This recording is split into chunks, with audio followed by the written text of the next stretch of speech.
Hello everyone and welcome back to a new video. Shawn's the name and real estate's the game today. I want to talk about potentially one of the biggest investments you will ever make in your entire lifetime, and that is buying your first home. It's something I think everyone should do ASAP. The sooner you can buy an appreciating asset, the wealthier off you will be. No matter what you do in your 20s, whether you're traveling, messing around, whatever, you need to be buying an appreciating asset as soon as possible. And luckily, most people probably already know this. So today I want to talk about the 3 biggest things that stop first-time home buyers from getting into their first home.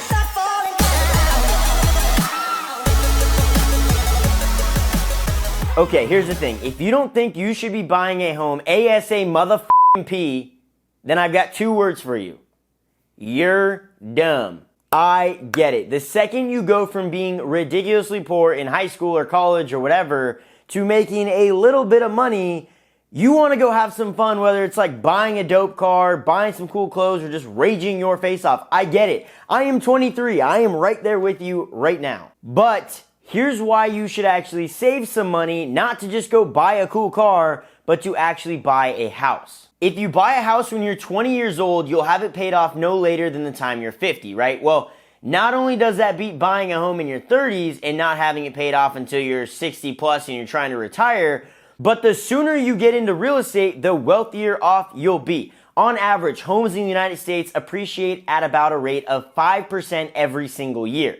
That means if you bought a $300,000 home when you're 20, by the time you're 50, that home is going to be worth about $1.3 million. Baller, right? That means you'll make about $1 million off that home. Most people don't even make that in their entire lifetime. But we can't forget that you're more than likely paying interest on this bad boy. So let's say you went with a conventional 3% down loan. And yes, you can do a conventional loan with only 3% down. But you'll pay about $209,139.87 in interest and about $15,893.45 in mortgage insurance. That does blow. But even with all of that, you are still profiting $771,549.39 over those 30 years. That's basically adding $26,000 to your yearly take home for the next 30 years. Do you understand now how important it is to buy an appreciating asset as soon as possible? It's important. So many people keep putting off the process of buying a home until they're more mature or until they're ready to buy a home. When in reality, most people don't realize that it's a process to buy a home. You don't just wake up and say, I'm gonna go buy a home today. No, you need to start that process now, so when you are ready or more mature, you actually are financially ready and are able to qualify to buy a home. All right, now that we got that out of the way and you finally realize, okay, I need to actually start this whole pre-qualification process or the whole home buying process now, so I am ready to buy a home in a year or 2 or 3, then you do need to get pre-qualified, okay? So I don't want to dive into that in this video. If you want to learn more about that, head on over to lending.shawnmalkou.com. Tons of great resources over there with some other good videos and stuff like that, but I don't want to get into that stuff. Oh, you can also go watch when I bought my first home. I dive into some other really good info in that. I'll leave that link down below. But again, don't want to dive into that. I want to stay focused on the psychological reasons why people my age don't think they are ready to buy a home, or the reasons that stop them from buying a home. Okay, so number 1 reason why people my age are held back from buying a home is because they don't hit the like button on this video.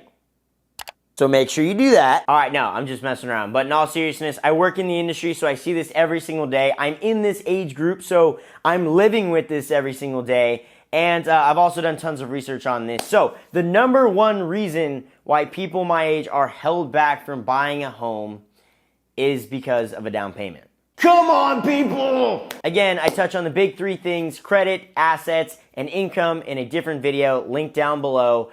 But I want to focus on the fact that people aren't willing to save for a down payment to get into a home. Millennials, or really anyone born between 1980 and 2000, struggle to save up for a down payment. It's fact. This is known. But what most people don't realize is that you only need 3 to 3.5% to actually put down on a home. So if you're buying a $300,000 home, That's only 9 grand. In the grand scheme of things, that is literally nothing. Think about how much the car you're driving is worth, or how much you spent on your education, or how much you spend on a day-to-day basis. 9 grand might seem like a lot right now, but in the grand scheme of things, it is nothing. The reason it's so hard for people to save though is because on average, the yearly income of a millennial is only $35,592, which again makes that $9,000 look huge. Huge.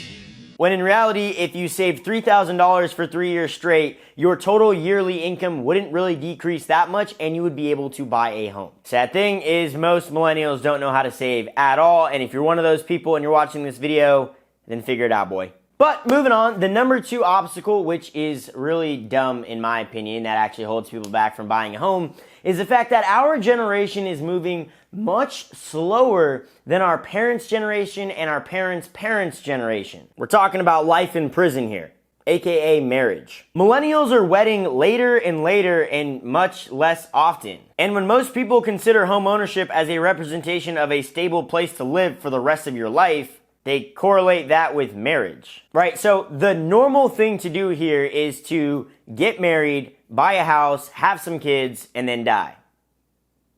Riveting, I know. But because of that, more and more people are putting off this whole home buying process because they're waiting to find their cellmate. Wait, no, not cellmate, soulmate, my bad. This means most people don't even think about the home buying process until they're actually wed, which if this is your plan, then that's fine. Just, again, you're dumb. I already showed you that buying a house as soon as possible is going to make you wealthier. And what's more attractive than to find a significant other saying, look, I'm stable. I actually own a house already. I don't know, it could just be me. But another interesting thing that I like to pin in this same obstacle is the fact that people my age like to travel a lot, which is totally cool. And a lot of people don't know whether or not they want to settle down in this specific state that they're in now, or if they're going to be moving in a year or two. So they think, well, if I'm going to be moving in a year or two, I don't want to be buying a house because I'm going to buy a house, I'm going to move into it, and then I'm going to have to sell it and move to another place. No, the fact that you actually own a house shouldn't hinder you at all from moving to a different state. In fact, it should boost your ability to move to a different state because let's say I wanted to move states, which I've actually thought about, and the fact that I bought a house makes me want to go move to a different state, and I can rent the house out I'm in now, make a little bit of extra money, and have some guaranteed money coming in as I go venture out on a new adventure in a different state. And even if I go rent in a different state, I'm still making money off the property in this state. There's no reason for me to actually sell this property just because I'm moving states. I might as well make some money on it. Whatever, moving on, and this last one, I totally get it. It's the most important one, I think, to most people our age, and it's debt. Again, not going to get into the nitty-gritty of like the debt-to-income ratios or anything like that, but psychologically, it's natural for us to not want to rack on more debt in the form of a mortgage if we've already got $30,000 to $40,000 worth of debt. Whether that's student loan debt or credit card debt, most millennials have about $35,000 worth of debt. And I get it. You don't want to take out a massive loan for a home when you're trying to pay off this debt already. But what most people don't realize is if you can actually qualify for a mortgage with that debt you already have, then you totally should. Because if you pay on that mortgage for 5 to 7 years and you build a decent chunk of equity, you're still going to have all this $30,000 to $40,000 student loan debt, credit card debt, car debt, whatever you have. You're still going to have that. But you're going to have a bunch of equity in your home because, again, it's an appreciating asset. Then you can take cash out of this equity and pay off all of this debt over here. And now you've just got one debt and it's in your home and it's usually a much lower interest rate than all this other junk. But look, I get it. Nobody likes to be in debt. Nobody likes it, okay? Thank the Lord, dear Lord, baby Jesus, that I've only got debt in my home and it's in my mortgage. Luckily, I don't have any other debt, but I know that it can be ridiculously stressful when you're constantly paying 20 to 40% of how much money you're making every single month just going away and paying off debt. When in reality, you're really not paying off that debt that much because of how high the interest rate is, and then you're falling deeper and deeper into the hole of debt. Nobody likes it. I get it. It's scary to go and take out a mortgage on a home, but I'm telling you, the sooner you can do it, the better off you're going to be. The trick is really just going to be able to qualify with all of that debt for a home, which is another reason why you need to start this process now, even if you don't plan on buying a home for a few years. But I think that's the big three I wanted to mention in this video. Again, I know it can be scary, I know it can be stressful, and I know a lot of people don't think they're ready to start the home buying process, but believe me, you are. It's a process. You need to start it sooner than when you're actually wanting to buy a home. So, yeah. And if you're sitting there going, well, of course Shawn is going to say to go out and buy a home because he's a mortgage lender. Everyone working in the industry is going to go tell you to go buy because more buyers out there means more business for me. And you know what? That is a true statement. I'll give you that. That is a true statement. But you know what else is a true statement?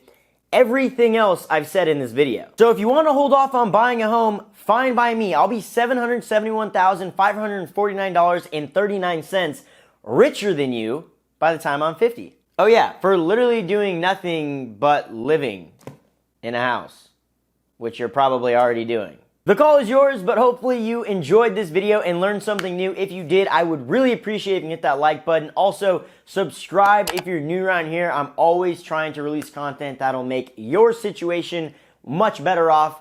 But again, hopefully you enjoyed the video. Hopefully you learned something new. Hopefully you understand how important it is to start this home buying process as soon as possible, even if you're not ready to buy a house for a little while. Again, if you want more info on that, head on over to lending.shawnmalkou.com or go watch that other video. I will link down below in the description for you.